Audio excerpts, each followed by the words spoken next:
ससुर नहीं पापा है मेरे।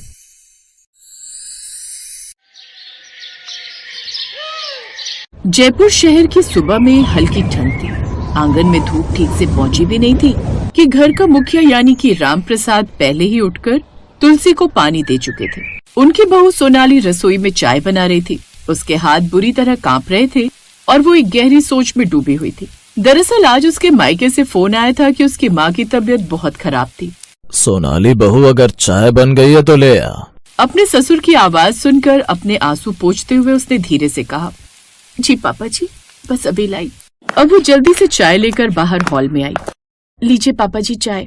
लाला बहू, तू अच्छे से जानती है ना, तेरे हाथों की बनी है मसाले वाली चाय जब तक मैं नहीं पी लेता मेरा दिन शुरू नहीं होता। अपनी बहू का उदास चेहरा देख राम प्रसाद ने उससे पूछा, क्या बात है सोनाली बेटी, सब ठीक तो है ना? तेरा चेहरा क्यों मुरझाया हुआ है? नहीं तो पापा जी, वो बस नींद पूरी नहीं हुई शायद, इसलिए। पापा भी बोलती है और मुझसे बातें भी छुपाती है। बेटियां अपने दुख छुपा नहीं पाती। बोलो क्या बात है बेटी? तभी उसकी आंखें नम हो गईं। पापा जी, माँ का फोन आया था कि उनकी तबीयत ठीक नहीं है। पापा जी, माँ बहुत बीमार है। पापा होते तो क्या मैं तुम्हारा कुछ नहीं? जिस दिन से इस घर में आई उसी दिन से मेरी बेटी हो तुम। पता है सोनाली, मुझे हमेशा सी चाह थी कि मेरी भी एक बेटी हो, लेकिन ऊपर वाले ने मुझे बेटा ही दिया। लेकिन जब से तू इस घर में बहू बनकर आई ना, तो बेटी की कमी मुझे महसूस ही नहीं हुई। बेटी मायका दूर नहीं होता। चलो अभी तुम्हारे गांव चलने की तैयारी करो। तभी निशान भी कमरे से बाहर आ गया। उसने भी सारी बातें सुन ली। निशान बेटा, अच्छा हुआ तो उठ गया। अब चलने की तैयारी कर। हमें आज ही सोनाली के मायके जाने के लिए निकलना है।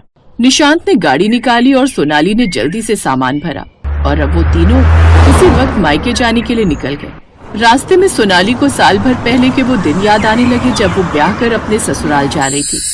ब्याह करके तू अपने शहरी ससुराल तो जा रही है सोनाली बेटी, लेकिन सुना है तेरे ससुराल में तेरी सास नहीं है, ससुर ही है। ये ससुर लोग ना बड़े सख्त होते हैं, अपने आगे घर में किसी की चलने नहीं देते। अब तेरा आना जाना गांव में मुश्किल हो जाएगा।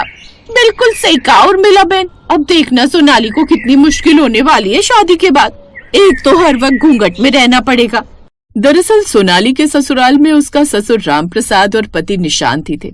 उसकी सास का देहांत बहुत पहले ही हो चुका था। उसके अलावा उसके घर में और कोई औरत नहीं थी। शादी के वक्त ससुराल आने से पहले सब उससे कहते थे कि ससुर सख्त होते हैं, बहू को समझ नहीं पाते। सबकी बातें सुनकर सोनाली भी डरी हुई थी। पहली बार जब उसने अपने ससुराल में कदम रखा तो उसके ससुर सामने खड़े थे। ऊंचा कद, सफेद मूछें, गंभीर चेहरा था। उन्हें देखकर उसके मन में बस एक ही ख्याल आया, सोनाली अब जिंदगी मुश्किल होने वाली है। ये ससुर जी तो देखने से ही गब्बर सिंह लगते हैं, अब क्या होगा तेरा। फिर उसकी बुआ सास ने उसका गृह प्रवेश कराया। इसके कुछ समय बाद वो शादी की रस्में निभाकर वहां से चली। फिर शादी की अगली सुबह सोनाली डरते डरते रसोई में गई। तभी बाबूजी की आवाज आई, बहू सोनाली, सुना है तू चाय बहुत अच्छी बनाती है, खासकर वो मसाले वाली चाय। जी पापा जी, अभी बनाकर लाती हूँ। फिर उन्होंने चाय का घूंट लिया और मुस्कुरा दिए। वाह बहू, तूने तो कमाल कर दिया। ताम्र गुजर गई मेरी, कहाँ की चाय मैंने पी है, लेकिन आज तुम्हारे हाथों की चाय पीकर तो मन खुश हो गया।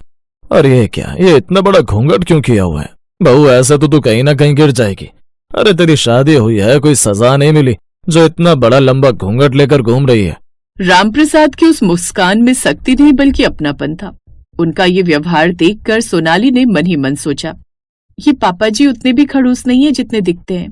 उसके बाद तो रामप्रसाद कभी उसके खाने की तारीफ करते तो कभी खुद ही अपनी बहू और बेटे के लिए घूमने की ट्रिप प्लान करके उन्हें सरप्राइज देते। ऐसे ही एक निशांत, तू तो बस अपनी ऑफिस मीटिंग में ही बिजी रही हो, बहू को कहीं घुमाने भी ले जाया कर बेटा। तुम्हारी नई नई शादी हुई है। पापा मैं जानता हूँ, लेकिन आप तो जानते ही हैं मुझे ऑफिस से छुट्टी नहीं मिल पाती। मैं जानता था तू ऐसा ही कुछ कहेगा, इसीलिए मैंने पहले ही तेरे ऑफिस में छुट्टी के लिए मेल डाल दिया था और तेरी हफ्ते भर की छुट्टी अप्रूव भी हो गई है। साथ ही मैंने तुम दोनों की कश्मीर जाने की टिकट्स भी बुक करवा दी हैं। अब तू बहू को कुछ दिन घुमा ला। लेकिन पापा जी आप यहाँ अकेले कैसे? तू मेरी फिक्र मत कर बेटी, जब ये निशांत कई दिनों तक मीटिंग के लिए बाहर रहता था ना, तब मैं यहाँ अकेले ही रहता था। और तुम मेरी और घर की चिंता मत करो, ये सब मैं संभाल लूंगा। ये सुनकर सोनाली बड़ी खुश हुई। इसके बाद दोनों कश्मीर घूमने चले गए। ऐसे ही बातें करते करते वो घर आ गए। वो तीनों सोनाली के मायके पहुंचे। वो तीनों जल्दी से अंदर गए जहां सोनाली की माँ विमला बिस्तर पर थी। वो उसे देखते ही रो पड़ी। माँ कैसी हो? बेटी तू यहाँ? सोनाली कुछ कह पाती उससे पहले ही बाबूजी आगे बढ़े। समधन जी, आपकी बेटी नहीं मेरी बेटी आई है। ये सुनकर सोनाली की माँ की आंखें भर आई। फिर निशांत जल्दी से डॉक्टर को बुला कर लाया। ये कुछ दवाइयां हैं, इन्हें दे दीजिएगा, और कमजोरी ज्यादा है इसीलिए इनका अच्छे से ध्यान रखिएगा। उसकी आप चिंता मत कीजिए डॉक्टर साहब, अब हम आ गए हैं ना, सब मिलकर समधन जी का अच्छे से ध्यान रखेंगे। फिर शाम के समय सोनाली बेटी, तू समधन जी के पास बैठ और उनके पांव दबा। आज का खाना मैं बनाऊंगा। क्या पापा जी आप? अरे भाई, इतना भी बुरा खाना नहीं बनाता मैं। पापा बिल्कुल ठीक कह रहे हैं। अरे ओ ठीक कह रहे हैं क्या बच्चे, तू भी कुछ काम कर, तू तब तक मसाला और सब्जी काटने में मदद कर।